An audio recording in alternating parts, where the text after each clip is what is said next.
Baada ya kumshukuru Allah jalla jalaluhu na kumtakia rehma na amani bwana mtume Muhammad sallallahu alayhi wasallam, tuzisikilize ayatun bayinatun ambazo tunaishi nazo katika siku za fadhila ndani ya mwezi mtukufu wa Ramadhan. A'udhu billahi minash shaitanir rajim.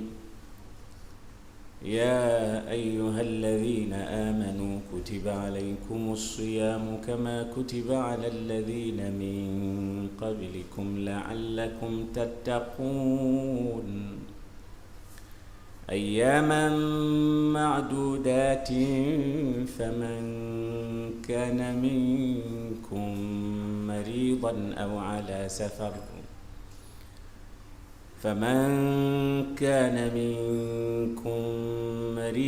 أو على سفر فعدة من أيام أخر وعلى الذين يطيقونه فدية طعام مسكين فمن تطوع خيرا فهو خير له وأن تصوموا خير لكم إن كنتم تعلمون. شهر رمضان الذي أنزل فيه القرآن هدى للناس وبينات من الهدى والفرقان فمن شهد منكم الشهر فليصم ومن كان مريضا أو على سفر فعدة من أيام أخر يريد الله بكم اليسر ولا يريد بكم العسر ولتكملوا العدة ولتكبروا الله على ما هداكم ولعلكم تشكرون.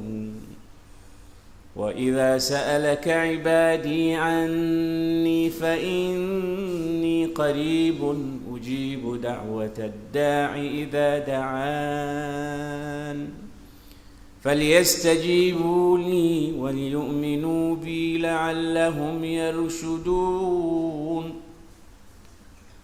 أحل لكم ليلة الصيام الرفث إلى نسائكم هن لباس لكم وأنتم لباس لهن علم الله أنكم كنتم تختانون أنفسكم فتاب عليكم وعفى عنكم فالآن باشروهن وابتغوا ما كتب الله لكم وكلوا واشربوا حتى يتبين لكم الخيط الأبيض من الخيط الأسود من الفجر ثم أتموا الصيام إلى الليل ولا تباشروهن وأنتم عاكفون في المساجد تلك حدود الله فلا تقربوها كذلك يبين الله آياته للناس لعلهم يتقون. صدق الله العظيم وبلغ رسوله نبي الكريم ونحن على ما قال ربنا وخالقنا ورازقنا من الشاهدين والشاكرين والحمد لله رب العالمين. Ndugu zangu, nimeona nizisome hizi aya kwa sababu kwanza inaposomwa Qur'ani baraka inashuka. Wa idha quri'a al-Qur'anu fastami'u lahu wa ansitu la'allakum turhamun. Rehma za Mwenyezi Mungu zinashuka inaposomwa na ikasikilizwa. Pia malaika huwa ndio wageni wetu watukufu katika kikao hicho. Mtume anasema katika hadithi, ma jalasa qaumun fi baitin min buyuti llah yatluna kitab Allah wa yatadarasunahu fima bainahum illa nazalat alayhim as-sakina wa haffathum ar-rahma wa ghashiyatuhum al-malaika wa dhakarahumullahu fi man inda. Hawakai watu katika nyumba miongoni mwa nyumba za Allah, na nyumba za Allah ni misikiti, na hapa tuko nyumbani kwake. Wa huqqa lilmuzar an yukrima zaira, na yule mwenye kuzuriwa tunayemfanyia ziara katika nyumba yake ana haki ya kumkirimu mgeni wake. Sisi ni wageni wake. Sasa ungelikuwa umeenda katika nyumba ya kigogo fulani katika mabwenyenye, angekurimu ukarimu mkubwa sana, mpaka ukawa hutaki kuondoka tena nyumbani kwake pale kwa ikramu yake. Vipi unavyokwenda katika nyumba ya Mwenyezi Mungu Jalla Jalalu, ukarimu wake unaoutarajia ni kiasi gani? Basi anasema unapofika watu katika nyumba yake wakawa wanasomeshana kitabu chake na aya za Qur'an, kwanza kuna mambo matatu yanawafikia. Nazalat alaihimus sakina, utulivu unawashukia katika nyoyo zao. Unakuwa mtu uliyepata utulivu kutoka kwa Allah, na sote huwa tunautafuta huu utulivu. Utulivu haupatikani eti kwa kuwa umeshapata kazi. Unawezekana ukipata kazi ndio utulivu ukakosekana zaidi. Utulivu haupatikani kwa sababu ya kupata hela nyingi. Utulivu haupatikani kwa sababu ya kupata mke. Utulivu haupatikani kwa sababu ya kupata dunia vizuri. Hivi vyote ni asbab, zinaweza zikakupeleka katika utulivu, lakini transformer au masdar, jungu kuu la utulivu ni Mwenyezi Mungu Subhanahu wa Ta'ala kukuteremshia utulivu huo katika moyo wako kwa kumtaja na kumkumbuka kila wakati. Ndio maana anasema anasema ala bi dhikrillahi tatma'innul qulub alladhina amanu wa tatma'innu qulubuhum bi dhikrillah, waliomwamini Mwenyezi Mungu na nyoyo zao hutulia, kupata utulivu kwa kumtaja na kumkumbuka Allah. Tambueni kwamba kwa kumkumbuka Allah ndio utulivu unapatikana. Kwa hiyo unaposomewa Qur'ani zinakukaribisha karibu na Allah, unamkumbuka Allah na Mwenyezi Mungu anakuteremshia utulivu katika moyo wako. Jambo la pili, malaika wanatufunika kwa mbawa zao. Sasa hivi unaona joto katika msikiti, lakini hii ni hali tu ya kidunia. Hali ya kiimani na kiroho, malaika wametufunika kwa mbawa zao kwa sababu ya kutuonyesha kwamba wao wameridhishwa na kitendo chetu cha kujumuika katika nyumba ya Allah.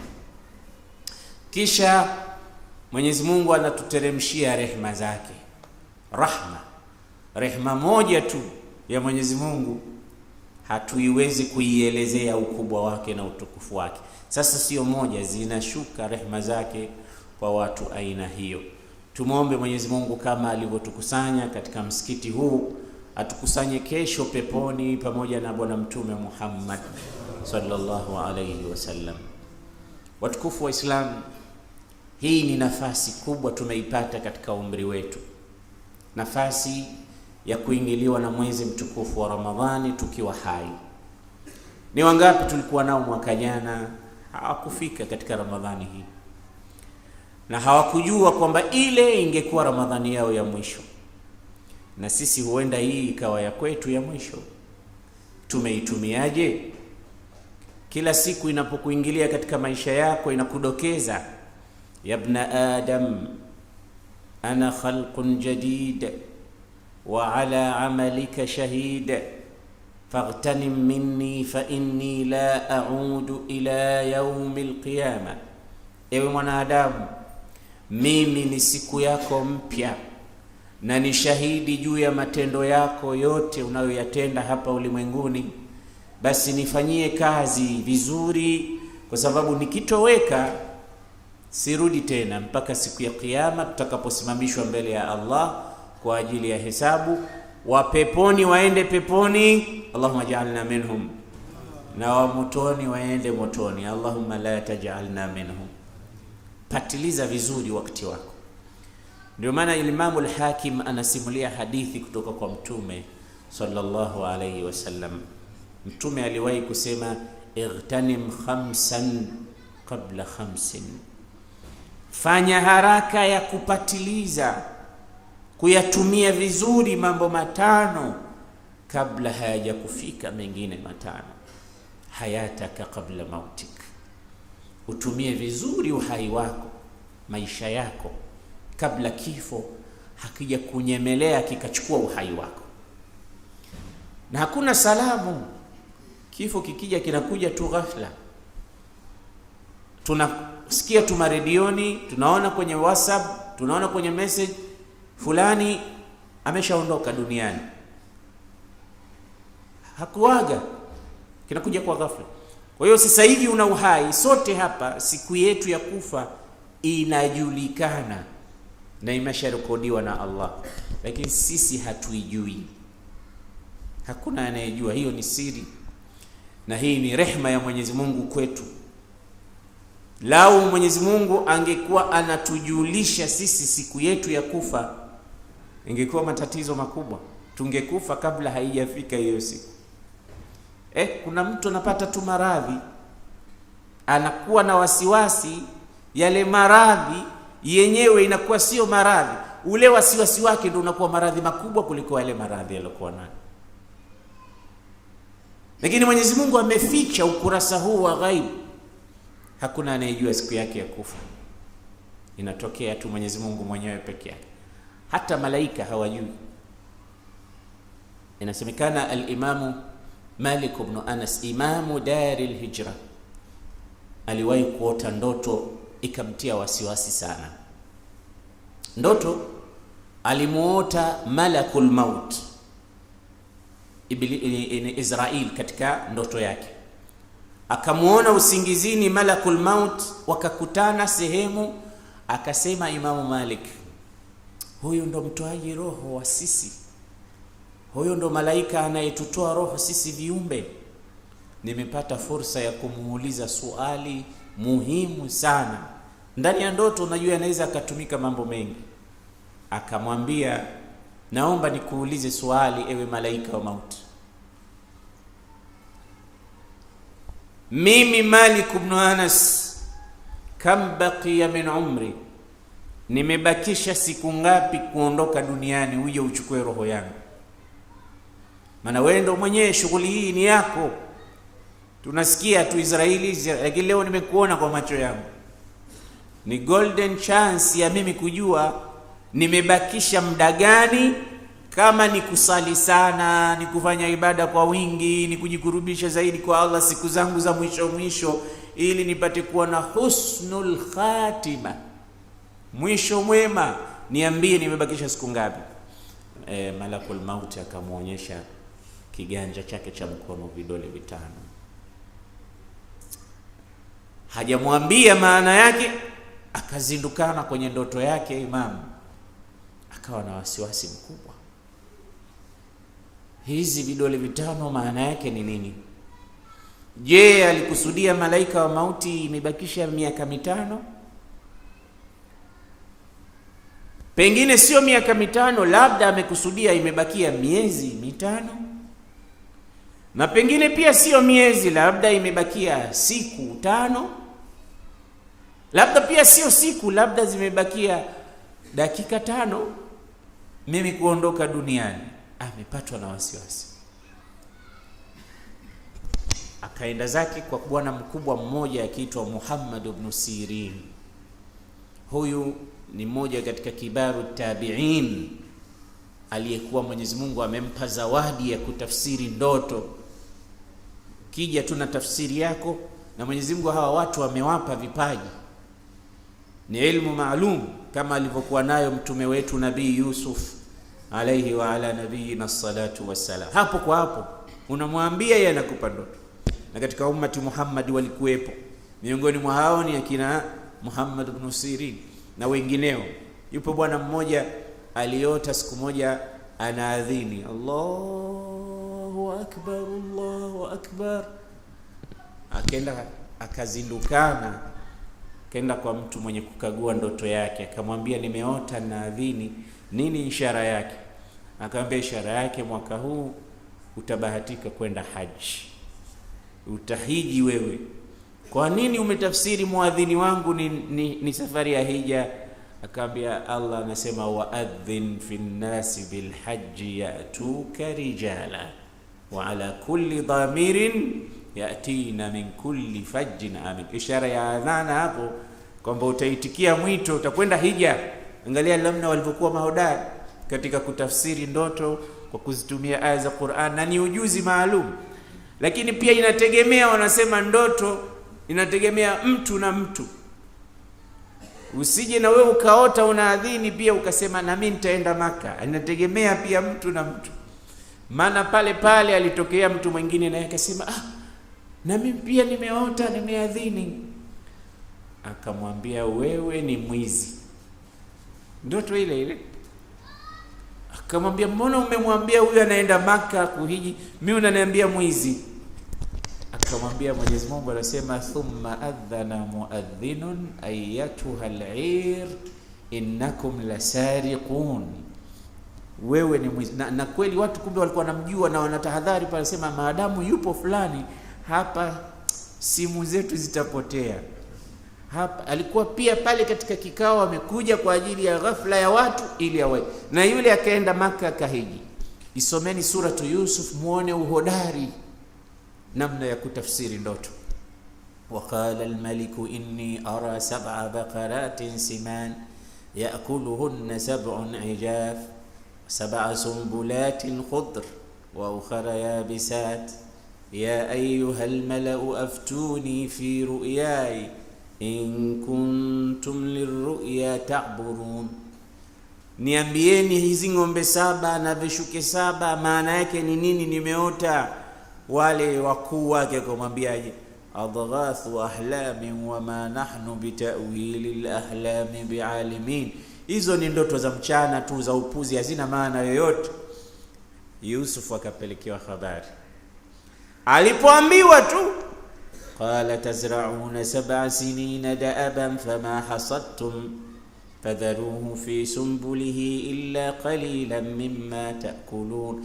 Akamwambia hiyo ng'ombe 7 ni miaka 7 ya shida inakuja, na miaka 7 mingine ya faraja itakuja, na vishuke 7 hivyo. Ni kuonesha yani tafsiri daqiq. Malakul maut anamuonyesha Imam vidole vinne. Imam hivi vidole vinne vimemtia wasiwasi. Kenda kwa Muhammad ibn Sirin anamwambia tulia Imamu, ihda.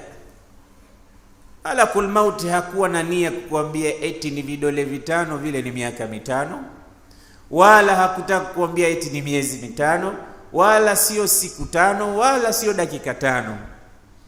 Arada an yaqula laka inna jawaba su'alika fi 5 umurin min al-ghaibi la ya'lamuhunna illa Allah. Alitaka kukuambia hivi, suala ulilomuuliza liko katika mambo 5 ya ghaibu ambayo hakuna binadamu yoyote wala kiumbe yoyote anayejua isipokuwa Allah. La kwanza, inna Allaha indahu ilmu saa wa yunazzilu al-ghaib wa ya'lamu ma fi al-arham wa ma tadri nafsun madha taksibu ghadan wa ma tadri nafsun bi ayi ardhin tamut. Hayo mambo 5 hayo. Mwenyezi Mungu ndio mwenye kujua kiyama itatokea lini. Yeye ndo mwenye kuteremsha mvua. Yeye ndo mwenye kufanya haya mambo 5 tuliyoyasoma hayo. Nafsi mwisho haijui wapi itakufa na wala riziki gani itakula. Anajua Allah subhanahu wa ta'ala. Kwa mambo 5 hayo ndio mkono ule aliokuonyesha malakul maut. Hatujui tutakufa lini ndugu zangu. Mwenyezi Mungu peke yake ameuficha ukurasa huu. Na wala usitafute kutaka kujua. Katika habari za zamani zilizotangulia za Bani Israili ambazo Mtume SAW alituambia tuzizungumzie, wala hakuna matatizo, na zipo zilizokuwa sahihi na zipo zilizokuwa dhaifu na zipo zilizokuwa hazikusadikishwa wala kukadhibishwa. Nabii Musa alayhi salam alifuatwa na bwana mmoja, akamwambia wewe Musa ni kalimullah, unaongea na Allah, ni rafiki wa Mwenyezi Mungu, unaongea naye mwenyewe. na kuomba ukiongea naye leo, mwambie mja wako fulani anataka kujua katika ilmu, miongoni mwa ilmu, anaomba umpe ilmu apate kusikia lugha za wanyama huo wakiongea wanasema nini. Yeye anaona kila paka wakiwa pamoja wakiunguruma, kuku, mbwa, nini, ng'ombe, punda, anaona angelikuwa anapata faida ya kujua nini wanazungumza, kwake ingekuwa bora. Kwa hiyo anakuomba mja wako mpe elimu ya kujua wanyama wanasema nini. Musa akamwambia, sasa wewe ukishajua jogoo na kuku wanasema nini, ndio unataka faida gani upate? Asema itakuwa ni bora kwangu. Nabii Musa akamwambia, ridhika na kile alichokupa Allah. Maadamu Allah ameuziba ukurasa huu, hataki watu wafahamu lugha za watu wengine, viumbe vingine, imetosha. Yule bwana anang'ang'ania, Musa, ongea na Mola wako, usinifanyie, usinibanie, mwambie Mungu anijulishe ilmu ya lugha za wanyama. Mwenyezi Mungu Subhanahu wa Ta'ala, siku alipokuwa anaongea na Nabii Musa mtume wake, akamwambia, naomba nilete maombi ya mmoja katika waja wako, ya Rabbi, anataka kujua lugha hizi za wanyama, mpe. Mwenyezi Mungu akampa. Yule bwana akawa anasikia ndege wanaposema, kuku wanapoongea, punda wanapoongea, mbwa anasikia zile lugha. Sasa akarudi nyumbani kwake. Bahati nyumbani alikuwa ana kuku wake, ana mbwa, anafuga pale, ana mifugo yake, ana punda. Siku miongoni mwa siku wakawa kuku na mbwa wanaongea. Mbwa anakula kipande cha mkate pamoja na kuku. Kuku anamwambia mbwa, usinimalizie hiki chakula, mimi sina meno kama ya kwako, wewe subiri mifupa na nini utakula, huu mkate niachie mimi ambaye dhaifu katika kutafuta. Yule bwana anaenjoy, anasema, angalia sasa napata faida, kuku wanaongea, nasikia naongea nini. Anamwambia mbwa, niachie. Sasa mbwa naye anambia, hapana, niachie mimi, na mimi pia nina njaa leo, siku ya ngapi sijala. Kuku akamwambia, wewe usijali, karibuni hapa kwetu mtaani kutatokea msiba. Nini? Huyu punda huyu wa bwana wetu anayetufuga atakufa. Akishakufa utakula mizoga yake, utapata nyama. Bali hii niachie mimi, huyu atakufa, wewe utapata minofu ile, mimi siwezi kula ile minofu, utakula wewe. Yule bwana punda wangu atakufa. Haraka akamchukua, akampeleka sokoni, akampiga bei ili akafie mbele huko. Sababu kishapata habari kwamba anakufa, akampiga bei, akarudi nyumbani, anahesabu frank. Hakuna franki ziada kwangu, mifano na anahesabu hela zake zile. Kumbe kujua lugha za wanyama kuna raha kweli kweli. Atakufa huko tena, mimi nishauza tena. Amerudi nyumbani, wale kuku na mbwa sasa wanaongea. Chakula kile kimetolewa pale, anakula. Mbwa anamwambia, bwana, unaona sasa nilivyokonda kwa njaa, umenidanganya jana, unaniambia eti kutakufa hapa mzoga nitakula, hakuna aliyokufa. Asema bwana wetu kamchukua yule kamuuza, lakini usijali, niachie chakula hiki. Kunaye ng'ombe anafuga hapa bwana wetu, yule ng'ombe karibuni atakufa. Akishakufa yule utakula wewe. Kasikia jamaa, ng'ombe pia atakufa. Kamchukua, kampigia bei marikiti, karudi na hela. Siku ya tatu mbwa anakaribia kukata roho kwa njaa. Anamwambia kuku, sitaki maskhara yako, leo chakula tunakula wote na mimi sikubali. Wewe umeniambia maneno yote hayakuwa ya kweli. Akamwambia, usijali, kesho bwana wetu huyu anakufa yeye. Akifa watu watakuja hapa kwa ajili ya maziko. Hapa kutakuwa na shamra, watu watapika matanga hapa na msiba, mifupa itakuwa mingi, utakula. Atakufa huyu. Nakufa mimi sasa? Na kweli yule ameona kile ng'ombe yule alikufa, punda alikufa, kakimbia haraka kwa Nabii Musa, wazimu kichwani. Nini? Nakufa. Toa kabisa habari ya lugha ya wanyama, sitaki kujua mimi. Ulitakia nini? Waswahili wanasema mtaka nyingi na saba upata mwingi msiba. Hii hadithi hii inatufundisha kwamba, hadithi sahihi Mtume anasema min husni islamil mar'i tarkuhu ma la yani, uzuri wa Uislamu wa mtu ni kuacha yasiyomhusu. Achana na mambo yasiyokuhusu. Kunasema nenda kaingie kabisa deep kwa mambo yanayokuhusu. Wewe unataka kujua punda anasema nini, mbwa anasema nini, imehusu nini? Hayo ya wanadamu hujayamaliza. Sasa angelikuwa Mwenyezi Mungu, nimetoa kisa hiki kukuonyesha huruma ya Mwenyezi Mungu kwetu.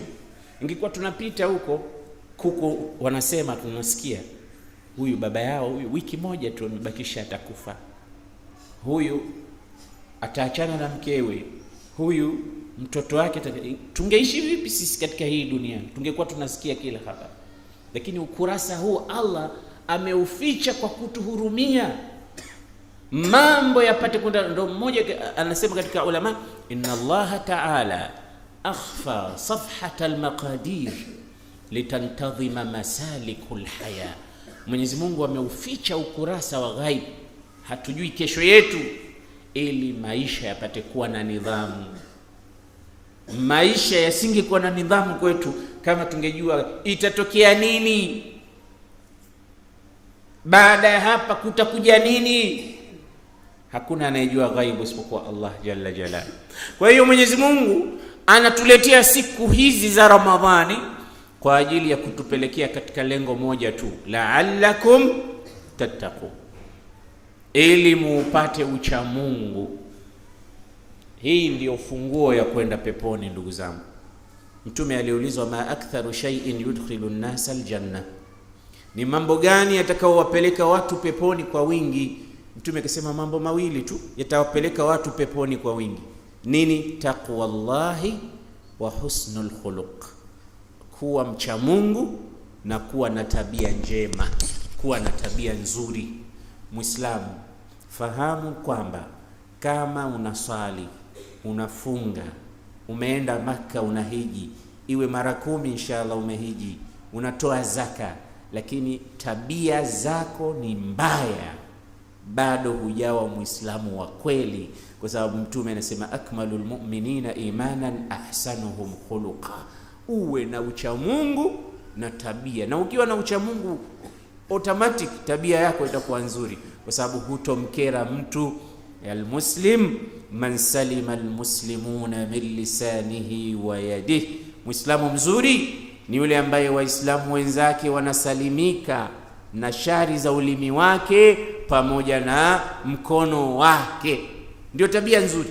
Watu wasikereke na wewe, wasiudhike na wewe, watu wasiudhiwe na ulimi wako. Huwi mtukanaji, huwi mpigaji, huwi mkeraji, huwi muhuni kwa wenzako. We ni mtu rahim, mtu karim, mtu mzuri wa maneno. Mtume hakuwa fahasha, anasema lam yakun fahashan, hakuwa mtu wa maneno machafu wala vitendo vichafu. Ndio mtume wetu alivyokuwa. Wala laanan, wala hakuwa mtu wa kuwalaani watu. Leo Waislamu kulaani watu na kuwatukana watu ndio tabia zao, wakati mtume wetu hakuwa hivyo. Mayahudi walipita mbele ya mtume, wakamwambia mtume pamoja na bibi Aisha mkewe, wamekaa pamoja na mtume, assalamu alayki ya Muhammad, assalamu alayki, yani wanajitia kama wanamsalimia, kumbe wanamwapiza, anambia mauti yawe juu yako, ufe ewe Muhammad. Ndio maana assalamu alayki, lakini wanaitoa ile kama assalamu alayhi, unafikiri kama wamekuamkia. Sasa ukisema, ukiitikia wanacheka, hajasikia. Mtume sallallahu alayhi wasallam akamwambia wa alaykum, hakuambia wa alaykum assalam, akamwambia wa alaykum, assalamu alaykum wa alaykum. Bibi Aisha akasema wa alaikumus sa'mu wal la'natu ya abna alqiradati wal khanazir, laana iwe juu yenu na mauti iwe juu yenu, watoto wa punda, watoto wa kima, nyinyi na nguruwe.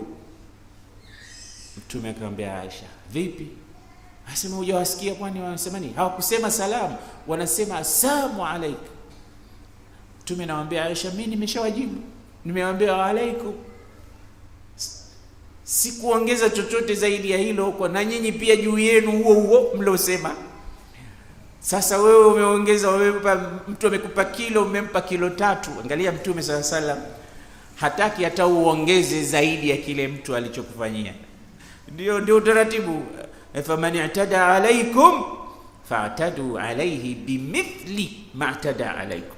Hata katika uadui anasema atakaye kufanyieni uadui mrudishieni kwa kadri ya ule uadui wake, msizidishe zaidi ya pale. Pia kama unataka kuchukua kisasi, isiwe kilo 5, isiwe kilo 2. Ndio Mtume sasa anaambia Aisha, Mwenyezi Mungu hampendi mtu mwenye maneno machafu, mwenye kulaani, mwenye kubughudhi. Mtume hakuwa hivyo kabisa. Kwa hiyo tabia nzuri ni ulimi uwe una maneno mazuri na vitendo vyako ni vizuri. Mwenyezi Mungu Subhanahu wa Ta'ala katika huu mwezi mtukufu wa Ramadhan kuna jambo moja la siri kubwa sana ambalo limetangazwa na Bwana Mtume Muhammad, limewekwa wazi. Isikilizeni hii hadithi ambayo Mtume SAW amesema ya watu watatu. Al-Imam Tirmidhi ameizungumza na kuisimulia na kuipokea.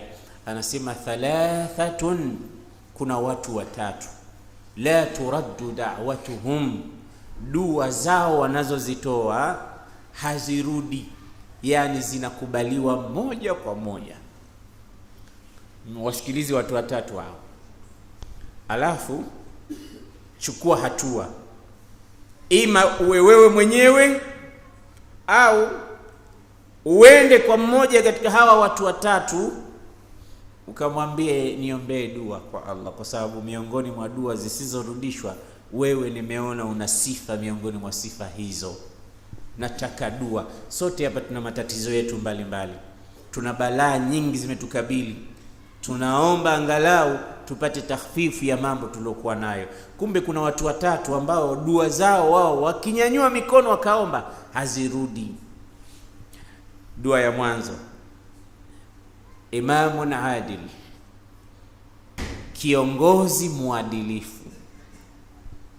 Kiongozi muadilifu. Kiongozi ni mtu yoyote ambaye ametawala uongozi wa pahala fulani. Hata imam ni kiongozi. Hata mzee wa mtaa, head wa mitaa, vijiji hivi, ni kiongozi. Kuna taasisi fulani ni kiongozi. Yani kuanzia ngazi ya chini mpaka ngazi ya juu, alimradi uwe kiongozi muadilifu, wewe dua zako hazirudi. Unapopeleka kwa Allah, Allah anazikubali, anazipokea. Kwa hiyo nenda kwa kiongozi wako ambaye ni muadilifu, mwambie nipe dua. Au wewe kiongozi muadilifu unayejijua, omba dua. Ukiomba dua hairudi, kwa sababu uadilifu ni moja katika somo zito na linalompendeza sana Allah Subhanahu wa Ta'ala. Na hivyo ndivyo alivyokuwa Mtume sallallahu alayhi wasallam, hivyo ndivyo walivyokuwa maswahaba zake, hivyo ndivyo walivyokuwa tabi'in, hivyo ndivyo walivyokuwa wema waliotangulia. Uadilifu wa Mtume ni wa kupigiwa mfano. Uadilifu wa Saidina Umar, angalia Umar ibn al-Khattab radhiyallahu ta'ala anhu. Siku moja, angalia picha hii, yeye na Ali ibn Abi Talib. Umar ameletewa mashtaka, Ali ibn Abi Talib anazozana na kung'ang'aniana nguo ya vita na Myahudi.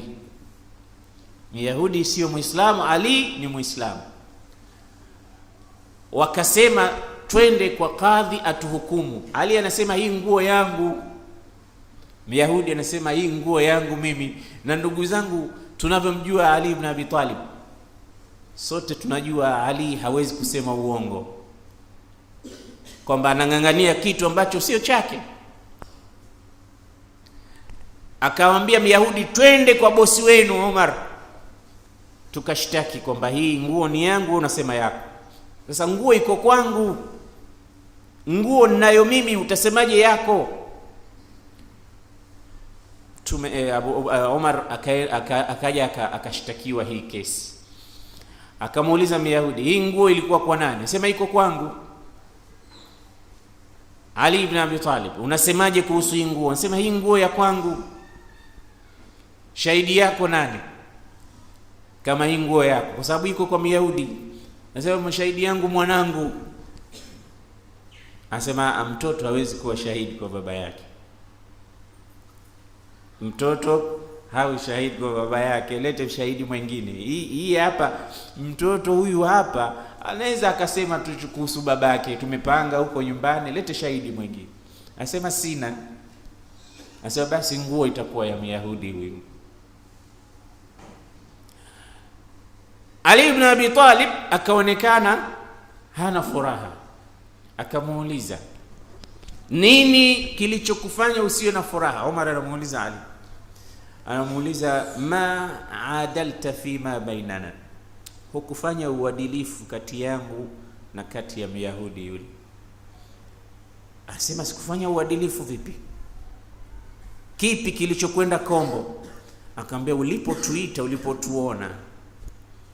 ulipotuita kwa ajili ya kutuhukumu, mimi uliniambia ya Abul Hasan taal, mimi uliniita hivyo, babake Hasan njoo.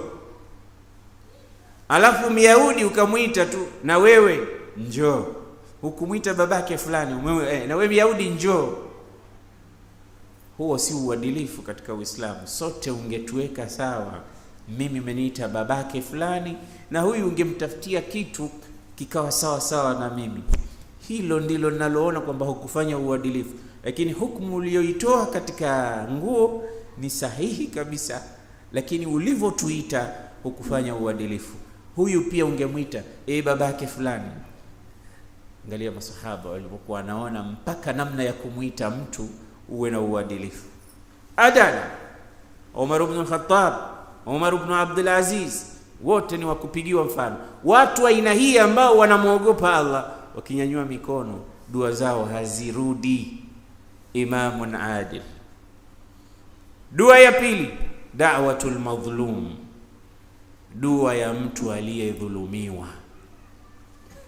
Kudhulumiwa, mtu amechukua shamba yako, mtu amechukua duka lako kwa dhulma, amekunyang'anya haki yako, jambo la kwako, isiwe na wewe umedhulumu vile vile, kakunyang'anya kitu ambacho ni haki yako. Alafu ukanyanyua mikono, Mola wangu, huyu kaninyang'anya, kanidhulumu, basi nakuachia wewe, au nakuomba 1 2 3. Mtume anasema ittaqi da'watal madhlum. Alimwambia wazi wazi Muadh, anamwambia unaenda zako Yemen, unaenda kufanya dawa, unawaita watu katika dini. Moja miongoni mwa mambo ya kuogopea sana, ittaqi da'watal madhlum, ogopa dua ya aliyedhulumiwa. Fa innaha laysa bainahu wa baina Allahi hijab, hiyo dua ya mwenye kudhulumiwa haina pazia. Ikishatumwa na mwenyewe, yarfa'uha Allahu fawqa anani sama, Mwenyezi Mungu anainyanyua mpaka juu ya mawingu. Wa yaqulu li sahibiha, anamwambia aliyeituma hiyo da'watul madhlum, wa izzati wa jalali, na apa kwa nguvu zangu zote, la ansurannaka walau ba'da hin, nitakunusuru ewe mja wangu hata kama ni baada ya muda, hata kama ikipita wakati, lakini ni lazima nitakunusuru kwa hichi ulichofanyiwa. Ogopa sana dua ya mwenye kudhulumiwa. Muislamu yoyote kama ameshiba Uislamu wake, anaogopa sana kumdhulumu mtu, kwa sababu anajua yule niliyemdhulumu amepewa ofa aombe, na makubaliano kati yake na Allah ni kwamba atakubaliwa dua yake. Ogopa sana, ogopa. Usimdhulumu mtu yoyote, hata ikiwa ni kiumbe kama mnyama, usimdhulumu. Wanyama pia. Hamjasikia hadithi sahihi ya Mtume kwamba yupo mwanamke alikuwa ni muhuni, lakini amekwenda kunywa maji kwenye kisima, akampata mbwa. Mbwa anaramba mchanga kwa ulimi wake. Yule mwanamke akasema, huyu ana kiu kama nilivyokuwa mimi kiu. Akashuka kwenye kisima, akachota maji mwanamke yule kwa kiatu chake, akaja akampa mbwa. Mtume anasema Mwenyezi Mungu akamsamehe makosa yake yote ya uhuni wake kwa sababu ya tendo lile. Na kuna mwingine kamfunga paka, akamzuia paka, akawa anakufa njaa, hamwachi kwenda kutafuta wala hampi chakula. Mtume sallallahu alayhi wasallam anasema mwanamke huyu akaingia motoni. Sasa dhulma, usifikiri tu ni binadamu. Ukawa una gari yako ukamwona paka kalala pahali, ukenda hasa ukamfuata ukamponda, dhulma. Au mbwa, dhulma. Sikwambii mwanadamu, hata kiumbe chochote cha Allah usikidhulumu. Ndio anasema msemaji, la tadhlimanna idha ma kunta muqtadira fadh-dhulmu tarji'u uqbahu ila an-nadami tanamu 'aynuka wal madhlumu muntabihun yad'u 'alayka wa 'aynu Allahi lam tanami. Usidhulumu ndugu yangu, kwa sababu ukidhulumu marudio ya dua ya mwenye kudhulumiwa yakikusibu, mwisho wake ni mbaya. Wewe unalala usiku na aliyedhulumiwa halali anageuka huko akikumbuka haki yake, anakuapiza, na Mwenyezi Mungu halali abadan anapokea maombi yake. Ogopa sana dhulma. Na dhulma nyingine ambazo tunazifanya sana ni kuwadhulumu dada zetu sisi wenyewe katika mahari, katika mirathi. Utaona mtu ana dada zake, ndugu zake wa kike, baada ya baba kufa yeye anachukua mali zote, watoto wa kike hawapati kitu. Nasema hawa si wameolewa huko, waume zao wanazo hela, watawapa. Allah anasema yusikumullahu fi auladikum lidhakari mithlu hadhil unthayain fa in kunna nisaan fawqa ithnatayn falahunna thulutha ma tara wa in kanat wahidatan falaha an-nisf wa liabawayhi likulli wahidin minhuma as-sudusu mimma taraka in kana lahu walad fa in lam yakul lahu waladun wa warithahu abawahu faliummihi, mpaka mwisho wa aya. Amepanga Allah kila mtu apewe haki yake katika mirathi.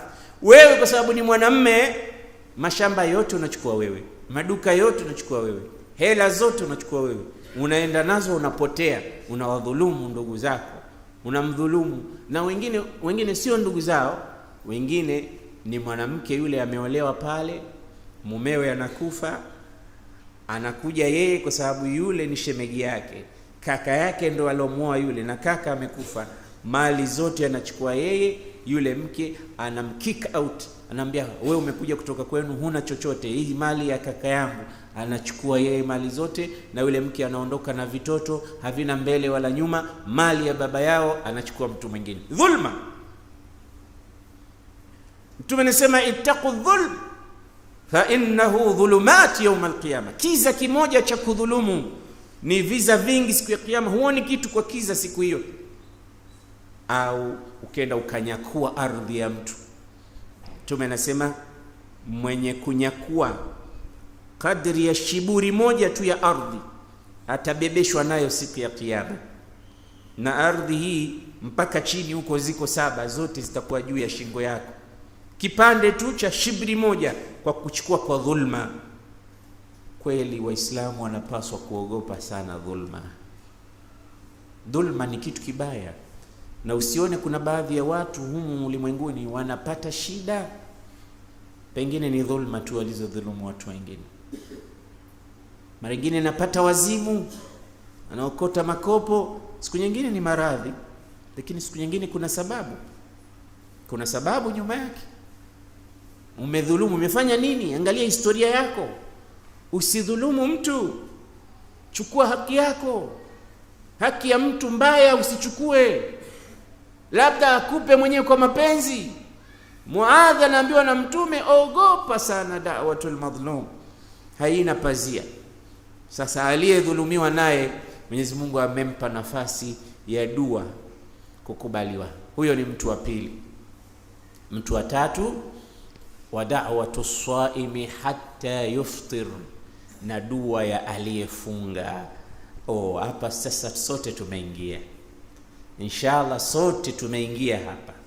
Kama tumefunga kweli, basi tuna nafasi ya dua ambayo tukiomba kwa Allah hairudi. Ofa hii umepewa na Allah subhanahu wa ta'ala. Sasa tumeomba nini sisi? Tunataka nini sisi? Panga vizuri listi ya mambo yako unayoyataka, lakini angalia vizuri. Usije ukawa unataka tu mambo ya duniani. Hii ni nafasi umepewa. Mtume aliamka usingizini usiku, anakwenda kusali, kwenye kizingiti cha mlango wake akamuona sahaba amelala pale, akamsikitikia sana, akamwambia, mbona uko hapa? Unafanya nini? Niambia, sina pala pa kulala, mimi ndo nalala hapa ya Rasulullah. Maskini wa Mungu. Hebu omba unataka nini kwa Allah, mimi nitamuomba Allah akupe unachokitaka sasa hivi. Unataka nini? Angalia golden chance. Mtume mwenyewe sasa, ambaye mtume yeye dua zake ndo makbuli, anamwambia huyu sahaba wake ambaye kamhurumia baada ya kumuona katika kizingiti cha mlango, anamwambia, unataka nini kwa Allah? Sema na mimi nikuombee Allah akupe. Yule ikaja nafasi hiyo. Hapa nimeipata nafasi, kama tulivyopewa sisi nafasi. Sasa listi ya mambo yakaja hapo, nichague nini ninachotaka? Mtume ananiambia, sema unataka nini, nichague nini? Hebu nikupe wewe nafasi. Ingelikuwa wewe ungesema unataka nini?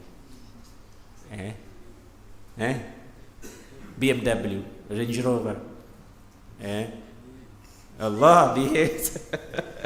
Na mtu anasema ukweli wake, ndio kila mmoja namna angechagua, angesahau vitu muhimu sana. Angechagua mata'u dunya, wa dunya dhillun zailun. Tusemali walidunya mathali wa mathali dunya karakib istadhalla tahta ash-shajara thumma raha wa tarakaha. Mnadhani kwamba mtume alikuwa yeye ndo alikuwa na aula zaidi kupata mali? Zipo riwaya nyingi tumesimuliwa katika hadithi kwamba majabali yalimwambia mtume, ukitaka sote tubadilike dhahabu iwe kwako. The richest man in the world, tungekuwa tunamzungumzia mtume sallallahu alaihi wasallam. Siku moja Jibril amekuja, anamwambia Muhammad, huyu Jibril hajawahi, asema huyu mtu, kuna malaika hajawahi kuja hapa ulimwenguni, ndio mara yake ya kwanza nimekuja naye. Jibril anamwambia mtume, amekuja, msikilize. Anasema Mwenyezi Mungu ameniambia nikuulize, unataka kuwa mtume mfalme au unataka kuwa mtume wa kawaida tu, siku nyingine unapata siku nyingine unakosa? Akamwambia, mimi niwe mfalme, niwe mtume tu wa kawaida. Ajuu yauman wa ashba'u yauman, siku moja nakula siku moja na... yote haya aliyata. Kwa nini mtume hakusema niwe kama Nabii Suleiman? Kwa nini? Na kwa nini katika dua zake mtume alikuwa akiomba akisema, Allahumma inni as'aluka alhuda wattuqa walafafa walghina, ya Rabbi nakuomba utajiri. Alikuwa akiomba alghina. Nini maana ya ghina? Utajiri, akiomba utajiri. Sasa kwa nini anaambiwa na malaika unataka ufalme, anasema hapana, sitaki? Majabali anamwambia tugeuke tuwe dhahabu, anasema hapana, sitaki. Sasa utajiri gani anataka? Ghina nafs, utajiri wa roho, utajiri ule ambao sio wa kuchusha, anacho cha kutumia yeye na wake zake na watoto, ile kafafan ambayo ndio inazungumziwa. Anamuuza Abu Dharr, unafikiria utajiri ni nini? Kathrat al-arad laysa al-ghina an kathrat al-arad. Utajiri sio makontena mengi wala mali nyingi wala maduka mengi, lakini al-ghina ghina an-nafs. Utajiri ni utajiri wa nafsi. Ndio maana unakuta kuna watu leo ni matajiri lakini kwa hakika ni maskini, na kuna watu ni maskini lakini kwa hakika ni matajiri, sababu roho zao ni tofauti. Ibrahim ibn Adham alikuja tajiri mmoja akamwambia, nimekuja kukuletea sadaka. Ibrahim ibn Adham akamuuliza, nitaikubali sadaka yako lakini kwa masharti. Sharti gani? Akamwambia, wewe ni tajiri au ni maskini? Akamwambia, mimi ni tajiri. Akamwambia, sawa, je, unataka utajiri wako uongezeke au upungue? Akasema, nataka uongezeke. Akamwambia, basi wewe sio tajiri, wewe ni maskini tu. Maadamu unataka tena kuongezeka, siwezi kukubali kitu chochote kwa mtu yeye mwenyewe anataka kiongezeke. Basi chukua, ongeza, usinipe mimi. Maskini na utajiri sio kwa mali nyingi wala kwa huna kitu. Ndio maana mtume wetu alikuwa anaomba utajiri, na kweli alikuwa tajiri mtume sallallahu alaihi wasallam. Wajadaka ailan fa aghna, alikuwa ghani, lakini sio mali hizo, utajiri mwingine. Lakini unaweza ukawa na utajiri wa kutisha na ukakupeleka pahala pabaya, Kwa hiyo wewe chukua listi ya mambo ambayo unayataka, mwambie, ya Rabbi, umesema kwamba mwenye kufunga ana dua maalum, sasa naitumia dua yangu, na umesema ud'uni astajib lakum, faha ana ad'uka kama amartani fastajib li kama wa'adtani. Nataka 1 2 3. Kila mmoja ana mahitaji yake. Kijana hapa amesema atataka BM, ametania tu, lakini kwa sababu ndio hali halisi ya mambo tuliokuwa nayo tunasahau. Huyu sahaba aliambiwa na mtume, omba unataka nini, ikaja listi ya mambo yote, akachukua moja, akasema, atamanna murafaqataka fil jannati ya Rasulullah, nataka nikawe pamoja na wewe kesho peponi. Hakusema nataka shamba wala kiwanja wala gari ya fahari. Alijua hivi vyote baadaye ataviacha. Pengine gari ataendesha siku 2 tu, pengine nyumba ya kifahari atalala usiku mmoja tu, alafu watakuja watu wengine watarithi, na hao watakaorithi pia wataacha. Kaburini atakwenda kulala miaka na miaka, karne na karne. Si bora aombe hicho kinachokuja cha baadaye? Angalia ujanja wa masahaba.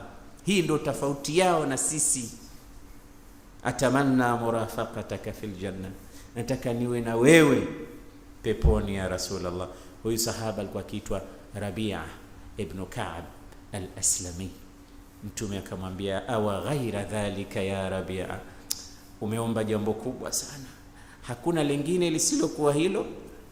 Akamwambia, la uridu illa dha, hilo ndilo ninalolitaka Rasulullah, sitaki lingine. Huna nyumba wewe, huna gari wewe, huna hata kibanda wewe, mbona unakimbilia mengine? Yote nimeangalia, nimeona ni mambo ya kupita, lakini hili ndilo lilikubakia.